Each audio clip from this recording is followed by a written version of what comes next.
Di malam hari ini saya akan menyampaikan beda dengan malam-malam yang kemarin. Kalau malam kemarin Al-Faqir membawakan mengenai nasihat-nasihat dan juga ijazah Al-Habib Ali bin Muhammad Al-Habsyi.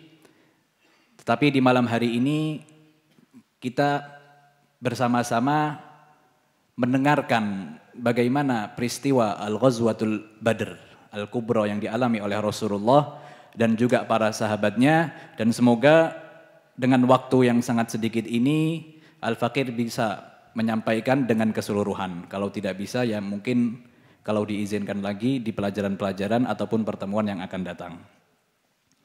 Mengenai peperangan Ghazwatul Badr, Rasulullah SAW setelah diizinkan sama Allah Subhanahu Wa Taala berhijrah ke kota Al-Madinah Al-Munawwarah, yang kejadiannya di bulan Rabiul Awal.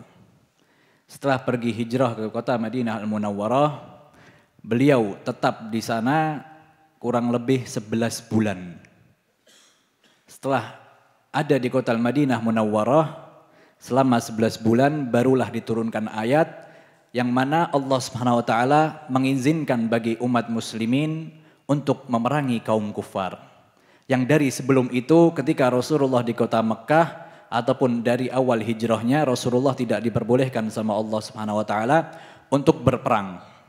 Tetapi setelah duduk di kota Madinah selama 11 bulan, tepatnya diturunkan ayat itu di bulan Safar. 11 bulan setelah Rasulullah SAW duduk di kota Madinah. Udzina lil ladzina yuqataluna bi annahum dzulimu wa innallaha ala nasrihim laqadir. Diturunkan ayat tersebut yang menandakan bahwa Allah Subhanahu wa taala telah mengizinkan Rasulullah dan juga para sahabatnya untuk berperang. Karena apa? Karena dari masa pertama itu mereka semua telah dizalimi oleh kufar Quraisy.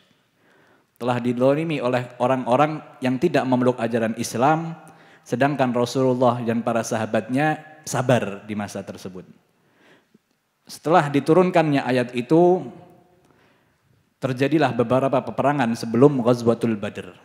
Kalau tidak salah 3 atau 4 peperangan sebelum Ghazwatul Badr. Sebelum peperangan Ghazwatul Badr itu juga, karena kita mengetahui sebab awal mulanya kenapa terjadinya peperangan Badr.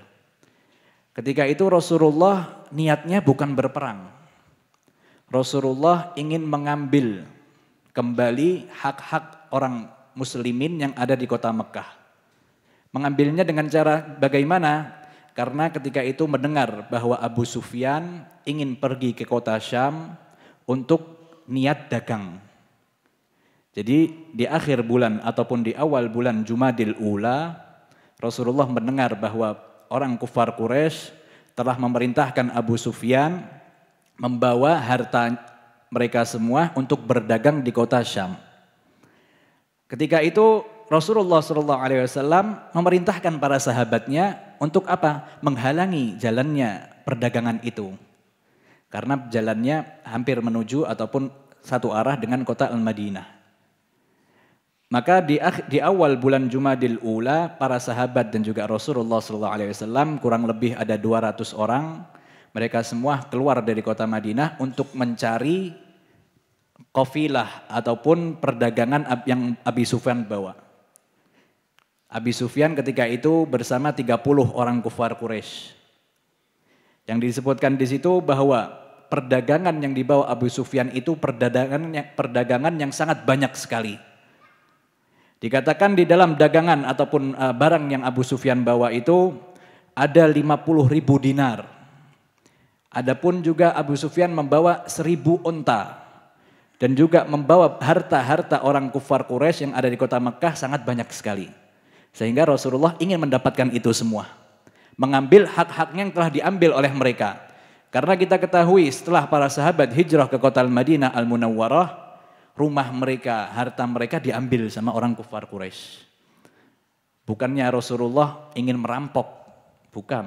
Rasulullah ingin mengambil haknya kembali. Yang di kota Madinah ataupun di kota Mekah sudah diambil sama mereka, maka Rasulullah ingin mengambil barang-barangnya dari mana? Dari perdagangan Abu Sufyan tersebut.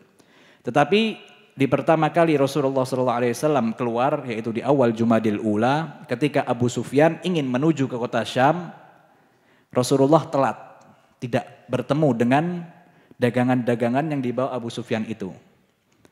Sehingga Rasulullah kembali lagi ke kota Al-Madinah Al-Munawwarah. Rasulullah menunggu kapan nanti baliknya dari kota Syam. Lalu Rasulullah SAW kembali ke kota Al-Madinah Munawwarah di bulan Jumadil Akhir. Di pertengahan bulan Sya'ban diturunkannya ayat Allah Subhanahu wa taala yang memerintahkan bagi orang muslimin untuk berpuasa di bulan Ramadan. Lalu setelah jalan bulan Ramadan, di awal bulan Ramadan kurang lebih 9 ataupun 10 hari di bulan Ramadan, maka Rasulullah mendengar kembali bahwa dagangan yang dibawa Abu Sufyan ini akan dikembalikan lagi ke kota Al-Makkah Al-Mukarramah. Maka ketika berangkat tidak dapat, paling tidak waktu pulangnya bisa mendapatkan harta-harta itu. Maka Rasulullah SAW memerintahkan para sahabatnya yang siap untuk keluar ke kota ataupun keluar dari kota Madinah, ingin mengambil harta-harta yang dibawa Abu Sufyan. Kalau kita mengetahui di awal peperangannya Rasulullah sebelum Ghazwatul Badr dan juga yang di akhir Jumadil Ula ketika Rasulullah ingin menghadang dagangan Abu Sufyan ketika menuju ke kota Syam, Rasulullah hanya membawa para kaum muhajirin saja. Kaum Ansar tidak dibawa sama Rasulullah SAW. Tetapi di dalam peperangan Badar ini ataupun ketika Rasulullah SAW keluar ingin mengambil harta dagangan Abi Sufyan, ketika ingin kembali ke kota Mekah, Rasulullah bertanya kepada Sa'ad bin Mu'ad. Ketika itu adalah pemimpin dari golongan kaum Ansar. Sa'ad bin Mu'ad atau Sa'ad bin Ubadah. Rasulullah mengatakan kepadanya, "Mata law kharajna nata'arradu li'iri Quraisy." Apa yang kamu sarankan wahai Sa'ad? Kalau kita ini sekarang keluar ingin menghadang lagi dagangan-dagangan yang dibawa oleh Abu Sufyan. Maka Sa'ad bin Ubadah ataupun Sa'ad bin Mu'ad mengatakan kepada Rasulullah, "Nahnu ma'aka ya Rasulullah." Sekarang kita akan berangkat bersama kamu wahai Rasulullah. Maka ketika itu semua disebarkan bahwa Rasulullah SAW ingin keluar dari kota Madinah, ingin menghadang barang dagangan yang dibawa oleh Abu Sufyan. Dan mereka ketika itu Abu Sufyan dan juga kelompoknya yang membawa barang dagangan orang kufar Quraisy, jumlah mereka 30. Dan yang keluar di bulan Ramadan itu bersama Rasulullah SAW kurang lebih 313. Dan kaum muslimin ketika itu, ketika keluar dari kota Madinah, mereka tidak menyangka akan terjadi peperangan. Yang mereka anggap akan mendapatkan harta dagangan yang dibawa Abu Sufyan. Yang tidak mungkin 30 bisa melawan 300. Tidak akan terjadi peperangan sama sekali. Pasti akan diberikan harta-harta tersebut dan Rasulullah dan para sahabatnya akan kembali dengan selamat. Maka Rasulullah keluar dari kota Madinah, singgah di sebuah desa di dekat situ untuk apa? Mengumpulkan pasukan-pasukannya. Memberikan waktu agar mereka semua bisa berkumpul di tempat tersebut. Sehingga ketika banyak dari para sahabat yang datang, ada pun juga yang datang dari sigharus sahabah, sahabat-sahabat yang masih kecil. Umurnya masih belasan tahun, ada yang 12, ada yang 14, ada yang 16, ada yang 18. Sehingga Rasulullah ketika melihat mereka itu mengatakan kepada mereka, "Pulanglah kalian, tidak perlu kalian ikut bersama kita." Di antaranya ada Abdullah bin Umar bin Khattab, ada juga Zaid bin Thabit, adapun juga Umair bin Abi Waqqas. Ketika melihat Umair bin Abi Waqqas yang ketika itu umurnya 16 tahun. Kita lihat para sahabat walaupun kecil, mereka ingin keluar bersama Rasulullah SAW. Umurnya ketika itu 16 tahun. Maka Rasulullah melihat ini masih kecil, tidak perlu untuk keluar bersama kita. Maka Rasulullah mengatakan kepadanya, "Irji', pulanglah kamu ke kota Madinah." Tetapi Umair bin Abi Waqqas ini menangis. Karena apa? Disuruh perintahkan Rasulullah kembali lagi. Sehingga Rasulullah mengasihinya dan mengatakan sudah tidak apa-apa.